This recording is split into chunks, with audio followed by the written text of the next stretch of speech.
got my foot in it. Welcome to another episode of New Orleans Chronicles. The little live streams that we do here on I Got My Foot in It. I would love you guys and girls to put your foot in it with me. Y'all already know how to do that. Shout out to everybody because it's a worldwide movement. Give y'all a few minutes to get up in here. Make sure you hit the likes button as you come in. As you guys and girls can see, I got the seatbelt on. Probably hear a little bit of wind back here. I'm gonna have to get this door fixed so I can get the cab quiet. But yeah, I'm on my way to deliver my first load of the day. And I'm gonna have a discussion about something when it comes to New Orleans, especially the old New Orleans. So, shout out to everybody. Make sure you subscribe to the Alert Zone TV. That's the other channel we got here on YouTube. It's Pro Second Amendment. Definitely. Make sure you get a video a thumbs up. Come up in here. And we'll go ahead on and do the thing. I'll give everybody a couple minutes to get up here. By the way, if I don't respond to you right away, don't get angry with me. Because I'm driving, I can't just see all the messages as they pop up. So I'll give everybody a couple minutes to get up here. We always start at the 5-minute mark on our live streams. Got my first load of pork chops. My first load of pork chops and bacon back there. So it's definitely, and don't pay no camera no attention. You might see a little bit of bouncing and stuff. That's from out here. I wanted to start this a little bit earlier, but I knew I was gonna be coming to a bad area. So I decided to wait till I got on US 20. And I'm up here going through Webster City in Iowa right now. So give everybody a couple minutes to get up here. Yeah. Also, I want to say this. Shout out to all the culinary channels out here. Guys and girls doing culinary videos, cooking and what have you. I only have one request. If you're gonna make food from Louisiana and New Orleans in particular, don't butcher the food, please. I've seen some of y'all call yourselves trying to make stuff you've seen in New Orleans, and my goodness. So please, if you're gonna make our food, make it the right way. Like I said, I seen a guy put turkey necks, make a soup out of red beans. Red beans and rice ain't no damn soup. So just make sure that's why they call it red beans and rice and not a damn soup. We'll just give everybody a couple minutes to get up in here. Make sure you get a video a like. I think this weekend I'm gonna do some cooking. I'm gonna try some Friday. Either I'll smoke something or I might get in the kitchen Friday and whip something up for y'all.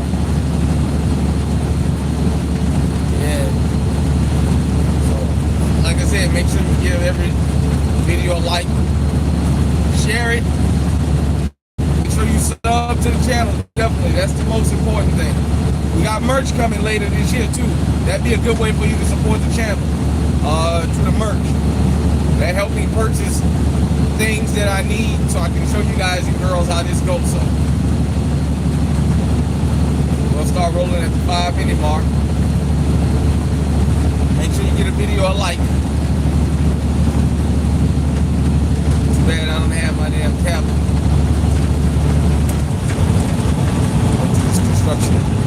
This construction zone. When I got this construction zone, we'll go ahead and get this started. Get ready to go through this little work area right quick.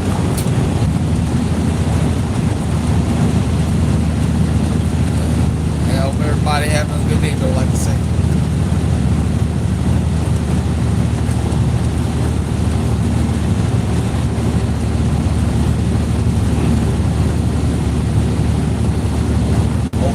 Goes well, man. I can get both of these loads done early, man.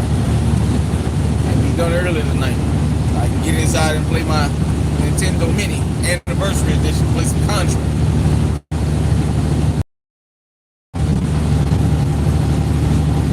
So give me just we'll start getting ready to go through this construction zone. It's a little sharp, about a half mile or so. I like to be tentative in these construction zones, even though nobody here.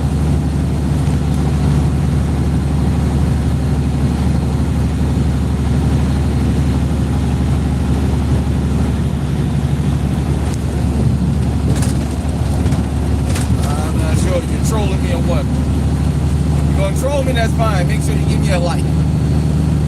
Alright, let's get into it, man.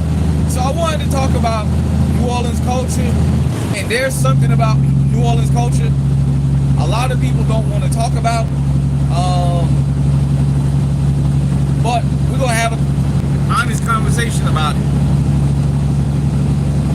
That is, growing up in the old New Orleans, for those of you who's going to, that know, I'm 46. And I grew up in, as we call it, the old New Orleans, pre-Katrina. Now New Orleans podcasting, people from the old New Orleans are making their rounds on the internet. There's one thing a lot of people haven't paid attention to, and me being from New Orleans, when I started trucking in 02, I got a chance to see things from other parts of the country that was different. We're going to talk about, the majority of America is segregated, but we're going to talk about New Orleans. Because people might have this notion that New Orleans is a big kumbaya, but it's not. So I grew up uptown. Those guys and girls who know anything about New Orleans, I grew up uptown. And my whole life, basically, until I was an adult, I've always lived in an all foundational Black American neighborhood. I've never lived in a mixed neighborhood, a predominantly nothing else neighborhood. I didn't have a non-Black American friend until I was an adult. For those of you who don't know, you go and look at old pictures of people from New Orleans that they post. You're gonna notice something.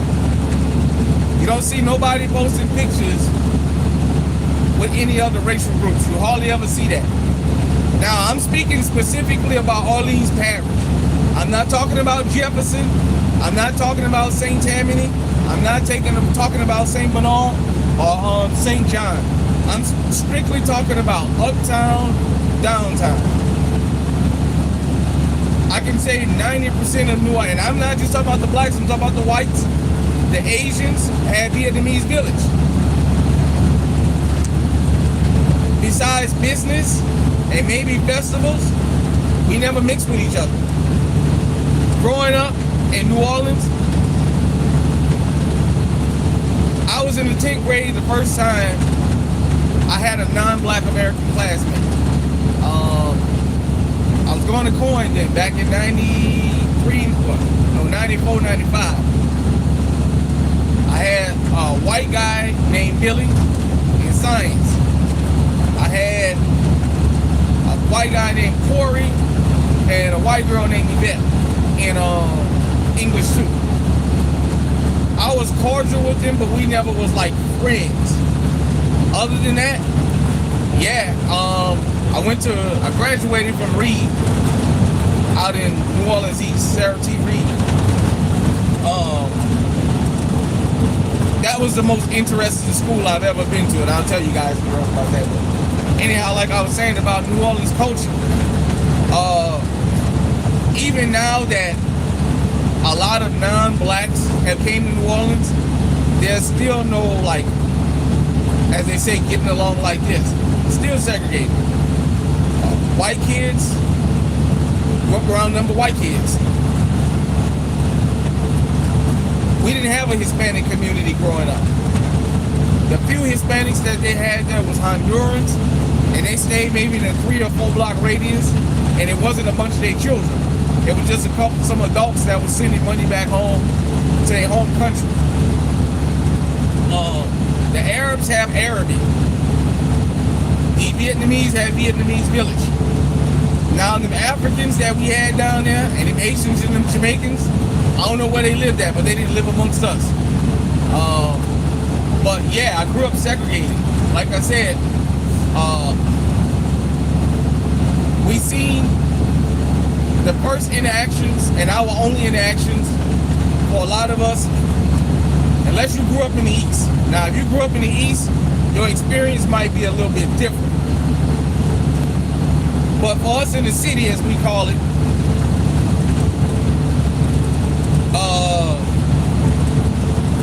what we call it, for those of us who grew up in the city, the only interaction we ever had with Asians was when we would go to the stores. Because I'm old enough to remember when they stopped giving permits to black folk to have the corner stores, and they started giving it to the Asians. That was when the Vietnamese came in and started in the late 80s, started taking over all the corner stores. All these corner stores started popping up, but they was ran by Vietnamese, and they got 7 years. The city gave them everything, and then they got 7 years tax-free that they didn't have to pay taxes. Most of our interactions with them were not good. They thought that we was all dumb and stupid. So when we would go, when you would count your money, because back then it wasn't no ATMs and all that, swiping a card, they would see if they can cheat you.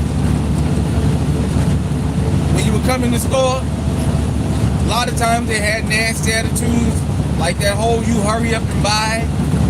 I know a lot of times you see it like comedians and in skits where they make jokes, but that was a real life thing. Like the movie Menace to Society, the opening scene in that movie was something that was relatable to us, because basically that's what it was when you went in the store a lot of the times. Hey little boy, hurry up and buy. Hey you, hurry up, get out. Just stuff like that. People would go in there all day long and spend money, and go to buy something later in the day and be a penny short, and they wouldn't let them go with a penny. But they was always trying to see if they can get away with taking a penny or a nickel from it.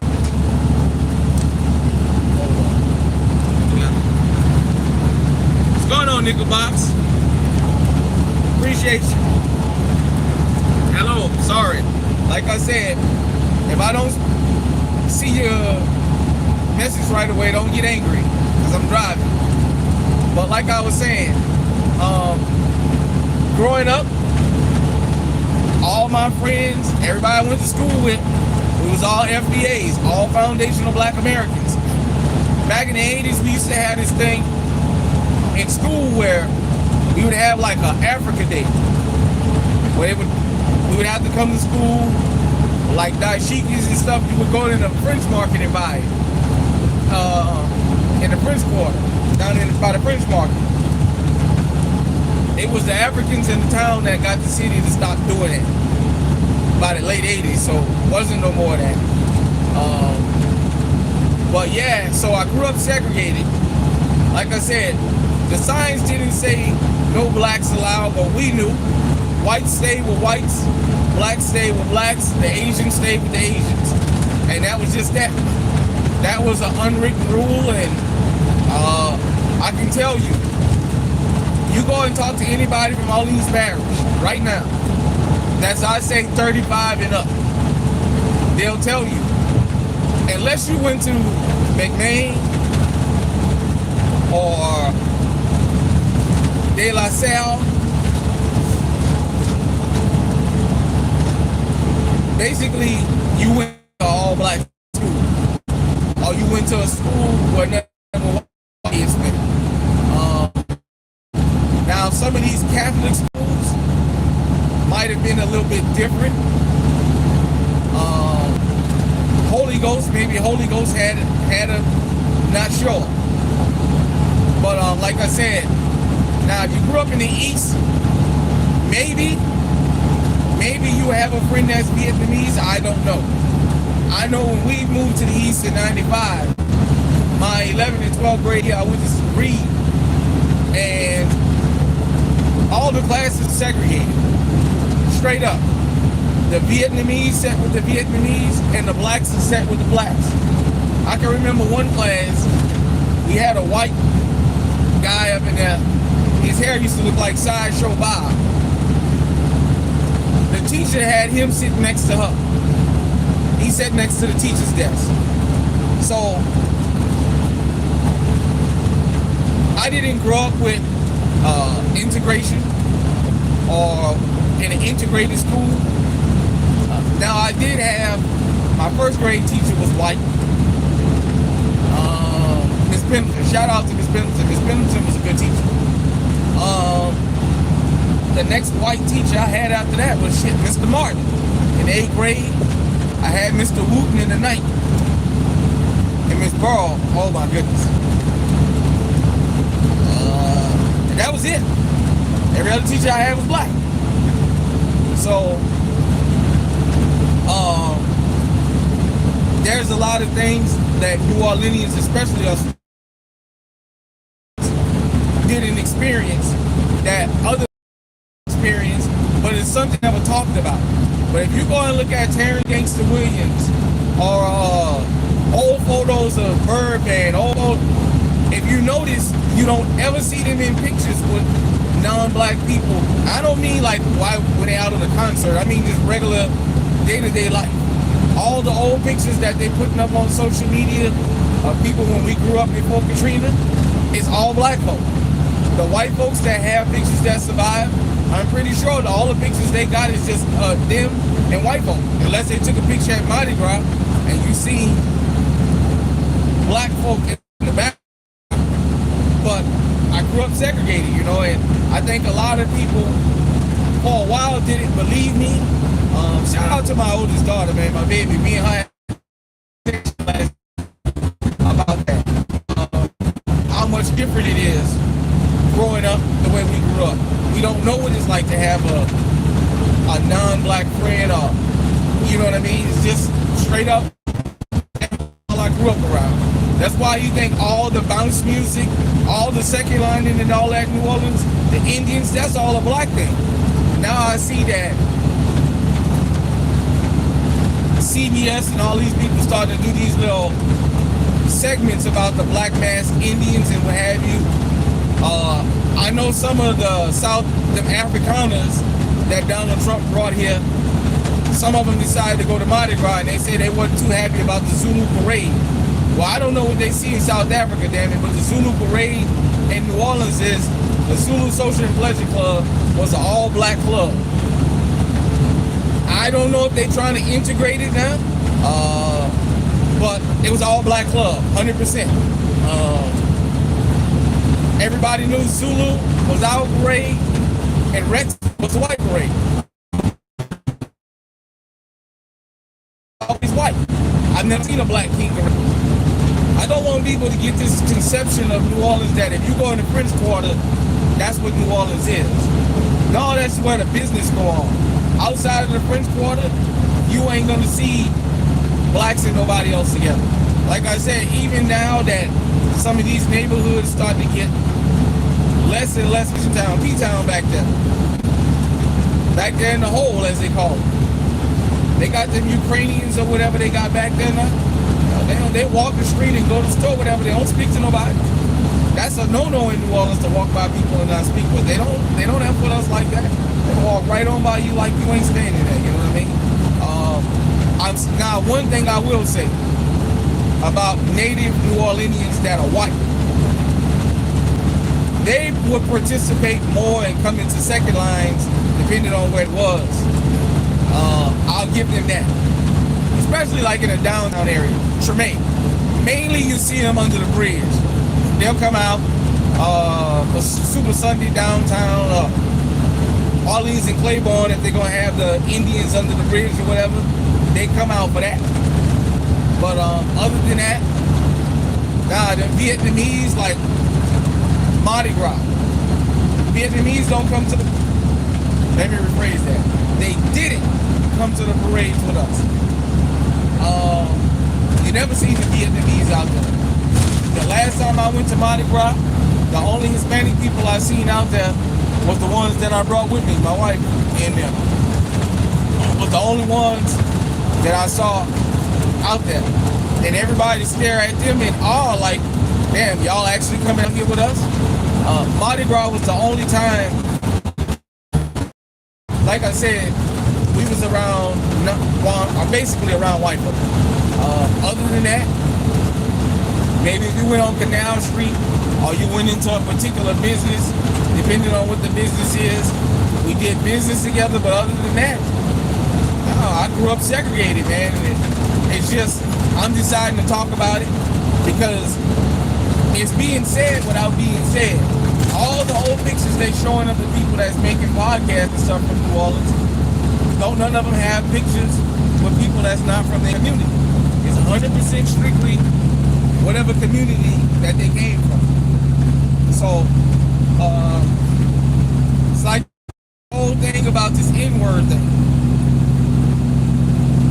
When I went to Houston and heard somebody do that, and then when I seen in California it's normal, non-black people, non-black people do not use that word. That's a no-no. Like just too many people from New Orleans growing up basically separated because it's a conversation I think that anytime it comes up, people really don't want to hear it. But it is the truth, man. The majority of us, like I said, if you grew up in Jefferson Parish, if you grew up in St. Bernard Parish, St. Tammany Parish, your experience probably gonna be different. But for those of us who grew up in Orleans Parish, oh yeah, I can tell you 90, as a kid, I didn't have no friends that had a non-black friend. Now we had this one family living in our neighborhood, the Flemings, but their mama didn't really let them come out and play with us. So, it's just how I grew up. It's just a part of New Orleans culture that don't get discussed. But I guess I'll just get the discussion started by even mentioning it. Because make sure you share this content too. Because as I'm having this discussion, there's other people whose experience growing up in New Orleans is the same as mine. Maybe they'll start to come out and talk about it. And I'm not having this conversation because I'm trying to incite any kind of hostility or whatever. It's just an honest conversation. That's just what it is. In New Orleans, we didn't grow up with non-black people, non-ethnic people. You Vietnamese, all your friends is Vietnamese. You white, pretty much all your friends is white.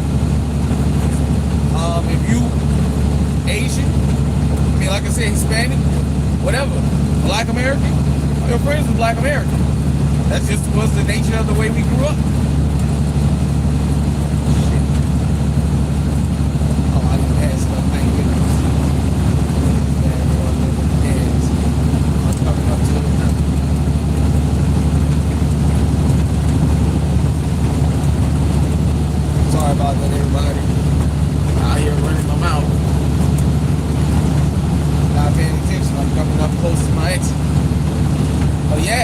Like I said, that was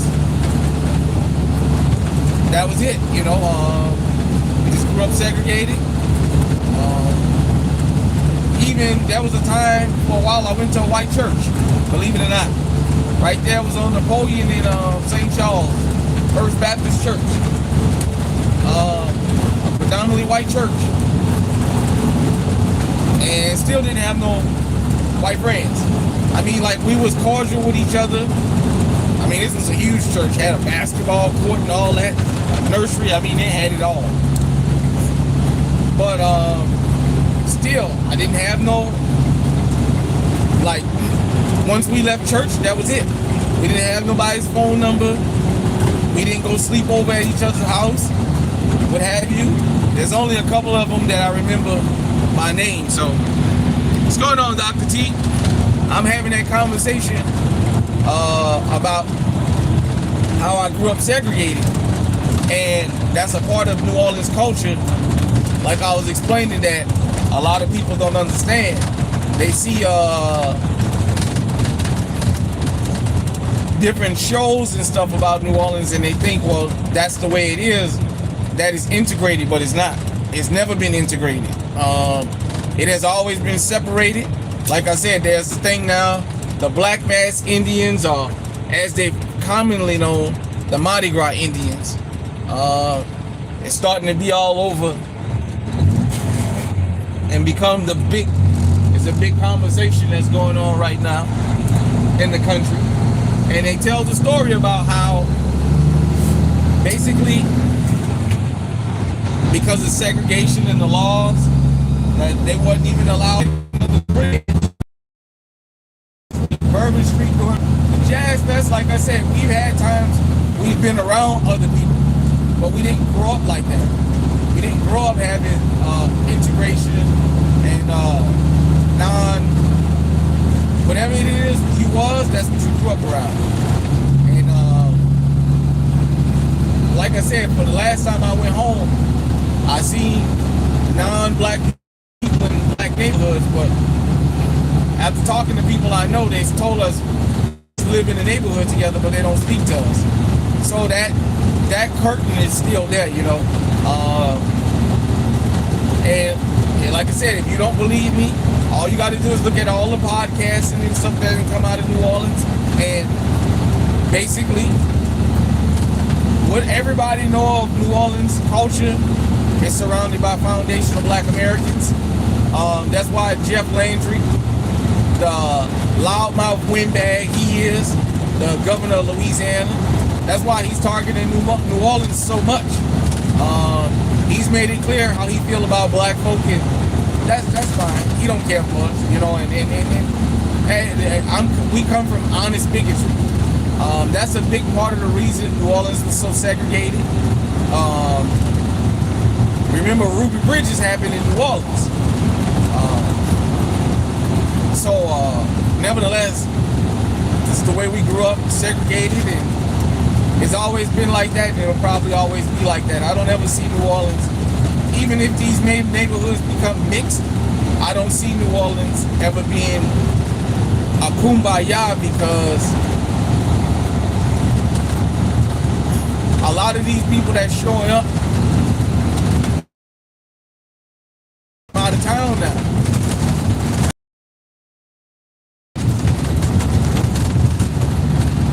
They complain about the culture. There's certain things they don't like. They complain about it. They don't like the fact that you can have a block party without a permit. Second lines in the middle of the street. You don't need a reason. Which, by the way, rest in peace to Willie Puckett, man. For those of you who don't know, we lost a New Orleans musician, a bounce legend, Willie Puckett, a couple days ago. I think Sunday. I'm hearing Sunday, either Saturday or Sunday, he passed away. They're doing a balloon release for him Saturday.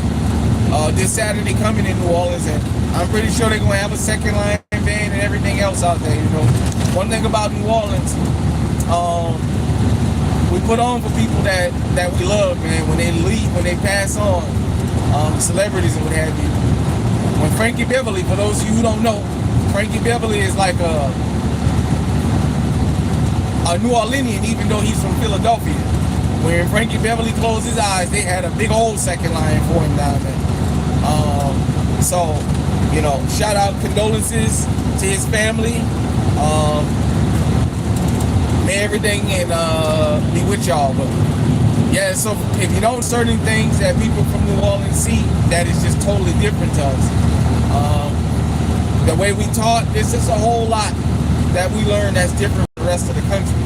And people just may not understand it. But like I said, growing up in New Orleans, we didn't understand integration because we never saw it. You know, so I keep losing this stream. I just wanted to go ahead on and jump on and talk about that, man. Like I said, I grew up segregated. For the most part, it's still like that. Non-black people don't come in black businesses in New Orleans. Now, if you got a good restaurant, white folks are coming in. But everybody else that's there now, they don't come in our businesses. They eat what we eat. They just don't want to eat it from us. So you probably won't ever go in a foundational black American business in New Orleans unless it's a restaurant and see a non-black person in there. They don't, the stores, whatever we got, the Vietnamese, definitely, they make it clear that they ain't spending no money with us. So it's unwritten racial segregation that we have there. But if you know, you know. If you're from there, you're from there, you know. I even seen a post now where there's a Vietnamese guy at a second line, and somebody put in the caption that he snuck out of Cajun's, which is the seafood place. And I thought it was something because I've never seen a Vietnamese at a second line. All my years of living in New Orleans, I've never seen a Vietnamese. I've seen where the second line has their business, and maybe one or two of them might stand in the door and look. But I mean, like, coming out and actually taking part, even walk, I've never seen that before. Now, I've seen recent videos of now that the internet has become a thing and people from New Orleans talking about New Orleans culture. Now I'm starting to see Vietnamese show up and talk about New Orleans culture, but there's a part of the culture they're not going to talk about. They're not going to tell you about how segregated they keep themselves from the rest of us. They're not going to tell you that. But like I said, that we taught them how to cook the foods. They basically own the majority of the seafood places down there now that sell boiled seafood and stuff. Of course, the city gave them the permits and stuff to do that. But yeah, like I said, a lot of them starting to come out now. I've seen a couple of them, and you can hear their New Orleans accent, and you know, oh yeah, and I grew up in New Orleans, but they grew up in Vietnamese village. They didn't grow up around us, and I'm pretty sure if you ask them, they'll tell you they don't have any non-black friends or non-Vietnamese friends, because that's just a no-no. So, and Gucci.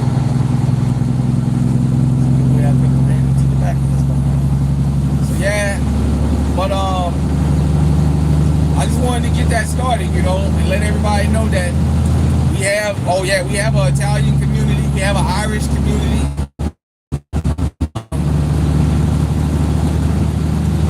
Italian, let me see, I know the Irish-Italian parade is in Metairie, I think, but the St. Patrick's Day parade is in New Orleans, that's uptown. We used to go to those and what have you. But yeah, like I said,